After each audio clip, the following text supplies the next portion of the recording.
ایک حدیث میں آتا ہے کہ دو لوگوں کی نمازیں ان کے سروں سے اوپر نہیں جاتی، ادھر ہی رہتی ہیں ان کے پاس ہی، یعنی قبول نہیں ہوتی مراد ہے۔ ایک وہ عورت جو اپنے شوہر کی نافرمان ہو، پھر یاد رکھیں وہ شرط کے ساتھ، اللہ کی نافرمانی میں نہیں، اللہ کی فرما برداری میں شوہر کی فرما برداری۔ اللہ تعالیٰ کی ذات اوپر ہے، جو حکم شوہر کا اللہ کی مرضی کے مطابق ہوگا اس کو ماننا، لیکن ایک بات اللہ کی مرضی کے مطابق ہے لیکن شوہر کی بات نہیں مانی جا رہی، تو ایسی عورت کی نماز اس کے سر سے اوپر نہیں جاتی۔ اور دوسرے اس غلام کی نماز جو اپنے آقا سے بھاگ جائے جب تک کہ واپس نہ آ جائے۔ ایک اور حدیث میں آتا ہے عورت شوہر کے معاملے میں کسی دوسرے کی بات نہ مانے، کسی دوسرے کی، حتیٰ کہ پیرنٹس کی بھی۔ آپ کو پتا ہے کہ والدین کی اطاعت فرض ہے۔ اللہ تعالیٰ نے قرآن پاک میں کیا کہا؟ اللہ کی عبادت کرو اور ماں باپ کی بات مانو۔ لیکن جب ایک عورت کی شادی ہو جاتی ہے تو اب اس کے لیے اس کا اصل گھر کون سا ہے؟ شوہر کا گھر ہے، اور اب اس کے لیے والدین کی اطاعت سیکنڈری ہے، شوہر کی اطاعت نمبر 1 ہو گئی ہے۔ پہلے والدین اس کی کفالت کر رہے تھے، اب شوہر اس کی کفالت کر رہا ہے۔ اب ایک نیا گھر بن رہا ہے۔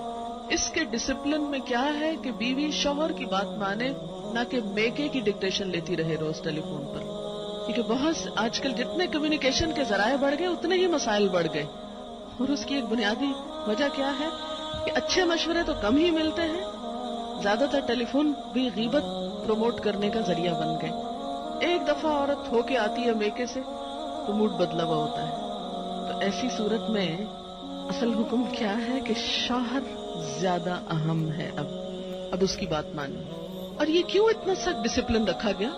کیونکہ جب تک ایک عورت کی وفاداری اس کے اپنے گھر سے نہیں ہوگی، گھر نہیں بنے گا۔ وہ بات میں ادھر بھاگی جا رہی ہے، یہ گھر خراب ہو رہا ہے۔ اب اس کی اہمیت، اس کی زیادہ اہم ڈیوٹی کیا ہے کہ اب وہ نئے گھر کی تعمیر کرے، اس لیے کہ شوہر نے مہر بھی دیا ہے، گھر دیا ہے، سب ضروریات پوری کر رہا ہے۔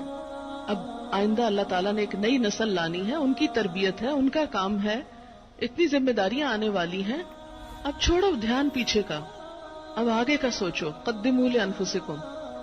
تو اس لیے، اور اللہ سے بڑھ کر ہمارے لیے مہربان، ہمارے لیے محبت کرنے والا، 70 ماؤں سے بڑھ کے پیار کرنے والا اور کون ہو سکتا ہے؟ یہ مشورے وہ ہم کو دے رہا ہے، یہ رہنمائی وہ ہمیں دے رہا ہے، جو بظاہر ہمیں کڑوی نظر آتی ہے لیکن اسی کڑوی گولی میں شفا ہے۔ تیسری چیز، مال کی، گھر کی حفاظت، پیسے ضائع نہ کرے۔ یہ نہیں کہ شوہر کے گھر، شوہر کے مال اور شوہر کی تنخواہ اور شوہر کی پراپرٹی میں سے چھپ چھپا کے میکے والوں کو مت بھیجتی رہے۔ بہت سے فساد اس وجہ سے ہوتے ہیں کہ سسرال کو دینے کے لیے تو نمبر 2 مال ہوتا ہے، اور میکے کو بھجوانے کے لیے پسندیدہ چیز۔ قدرتی بات ہے کہ انسان کی جو اٹیچمنٹ ہوتی ہے وہ ماں باپ سے بہت زیادہ ہوتی ہے۔ ایک ایسی خیرخواہی ہوتی ہے جس میں دنیا کی کوئی دوسری چیز شریک ہی نہیں ہو سکتی۔ ظاہر ہے جنہوں نے جنم دیا، جنہوں نے پالا پوسا، ان کے ساتھ محبت اور خیرخواہی کیسے نہ ہو، وہ تو ہوگی، لیکن اس کی بھی حدود ہیں، وہ حد سے آگے نہیں بڑھنی چاہیے کہ شوہر کما کے لائے اور ہر وقت عورت شکوہ کرے، پورا ہی نہیں پڑتا، ہوتا ہی نہیں، ہے ہی نہیں، یہ بھی نہیں، وہ بھی نہیں، وہ بھی نہیں، اور پیسے بٹورتی چلی جائے اور ادھر سے چھپ چھپا کے دوسری طرف دیتی چلی جائے۔ نہیں، حتیٰ کہ فی سبیل اللہ بھی اگر عورت کو دینا ہے تو شوہر کی رضامندی ضروری ہے، یعنی شوہر کا مشورہ بھی ہونا چاہیے اس میں۔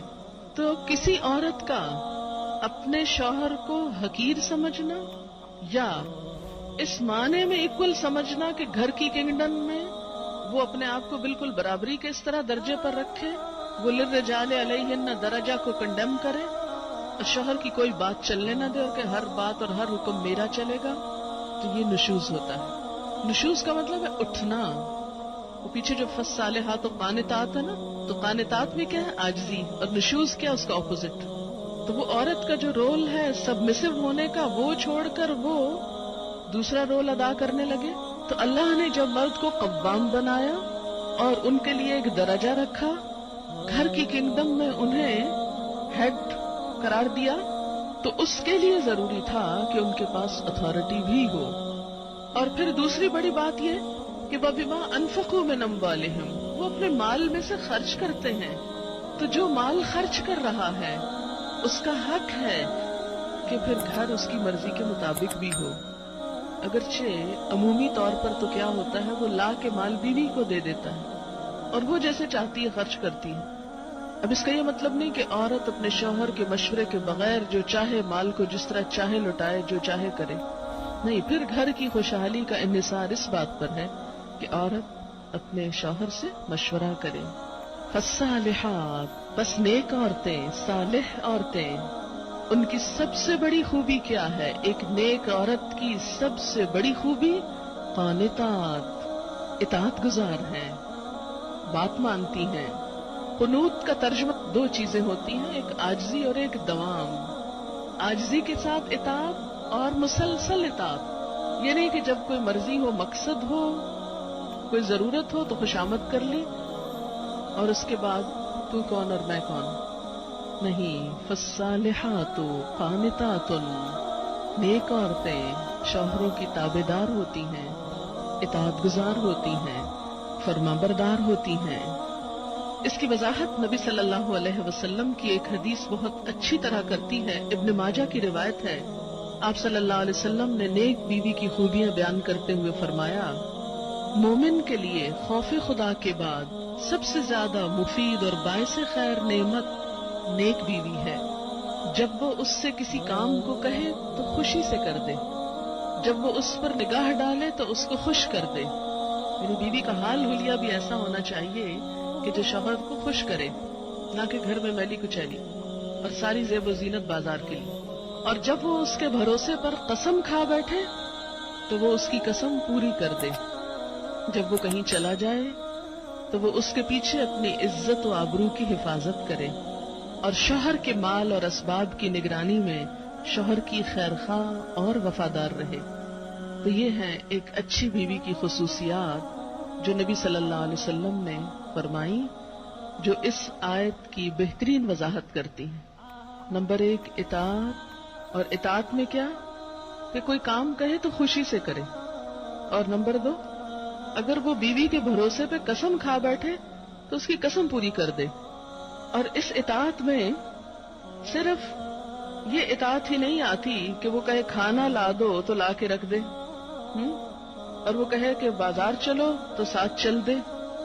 اس اطاعت میں شوہر کی جسمانی ضرورت پوری کرنے کی اطاعت بھی شامل ہے، جسے بعض اوقات بہت سی پڑھی لکھی خواتین اپنے حق میں ایک ظلم سمجھنے لگتی. ایک دفعہ کہیں میری ملاقات ایک خاتون سے ہوئی، کیمبرج یونیورسٹی سے انہوں نے لا میں ایم فل کیا تھا. تو مجھ سے کہنے لگی کہ میرا ایک مسئلہ ہے. میں نے کہا بتائیے. کہنے لگی کہ میرا شوہر مجھے ریپ کرتا ہے میری مرضی کے بغیر. میں نے کہا قانون پڑھ کے قانونی ٹرمز ہی گھر میں بھی استعمال ہوں گی. شوہر اور ریپ، میرا تو سر چکرا گیا. یہ بات بہت ڈھکی چھپی ہے لیکن چونکہ دین کا ایک حصہ ہے اس لیے بتانا ضروری ہے. بہت سے گھرانوں میں خرابیاں اور بہت سے گھرانوں میں لڑائیاں اور بدمزاجیوں کی جو روٹ کاز ہے وہ یہاں سے شروع ہوتی ہے، جسے کوئی نہیں کھولتا.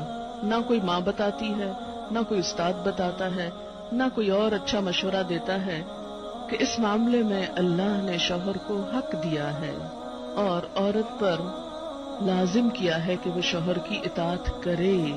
اور اس میں وہ حدیث آپ نے سن رکھی ہوگی اور عورتوں کو سنانے میں بڑی مشکل پیش آتی ہے مجھے ہمیشہ، اور عورتیں ایک دم اوفینڈ ہونے لگتی ہیں. لیکن بات یہ ہے کہ چونکہ اللہ کے رسول صلی اللہ علیہ وسلم نے فرمایا ہے اور ہم ان کا نام سن سن کے روتے ہیں محبت میں اور نعتیں سن سن کے جھومتے ہیں، تو یہ حکم بھی آپ کا مان لینا چاہیے اور اس حدیث کو بھی سن لینا چاہیے اتنی ہی خوشی سے جتنی خوشی سے ایک نعت سنتے ہیں. نبی صلی اللہ علیہ وسلم نے فرمایا، جب مرد اپنی بیوی کو اپنے بستر پر بلائے اور وہ نہ آئے تو صبح تک فرشتے اس پر لعنت کرتے ہیں. بخاری کی روایت ہے، کتاب النکاح. ٹھیک ہے، اس میں کہ اگر بیوی بیمار ہے یا اسے کوئی ایسی تکلیف ہے یا کوئی جینوئن ریزن ہے تو اس میں اللہ تعالیٰ اتنے بے رحم نہیں ہے کہ وہ دیکھ رہے ہیں کہ ایک عورت بخار میں پڑی ہے اور اس کا شوہر اس پر طالبہ کر رہا ہے اور عورت نے نہیں مانا تو اس پہ لعنت بھجوانی شروع کر دی جائے. نہیں، یہاں ایک نارمل حالات کی بات ہے کہ ایک عام حالات میں ایک عورت اگر اطاعت نہیں کرتی یا بات نہیں مانتی اور اسی لیے ایک اور حدیث ہے، حضرت ابو ہریرہ کہتے ہیں کہ آپ صلی اللہ علیہ وسلم نے فرمایا اگر عورت کا خاوند اس کے پاس موجود ہو تو وہ اس کی اجازت کے بغیر نفلی روزہ نہ رکھے۔ تو گویا شوہر کی اطاعت نمبر 1 عام روزمرہ زندگی کے کاموں میں کوآپریشن، اطاعت بمانا کوآپریشن ہے۔ طوعاً کا مطلب ہوتا ہے خوشی سے کام کرنا۔ نمبر 2 اس کی خاص ضرورت یا تقاضے کو پورا کرنے میں اطاعت۔ ہاں، کہاں اطاعت نہیں؟ جب وہ کوئی حرام کام کرنے کو کہے، جب وہ کوئی ناجائز کام کرنے کو کہے، جب وہ اللہ اور اس کے رسول صلی اللہ علیہ وسلم کی مرضی کے خلاف کام کرنے کو کہے۔ لا طاعت لمخلوق فی معصیت الخالق، مخلوق کی اطاعت جائز نہیں خالق کی نافرمانی میں۔ ویڈیو کے نیچے سبسکرائب کے بٹن پر کلک کریں، بیل کے آئیکن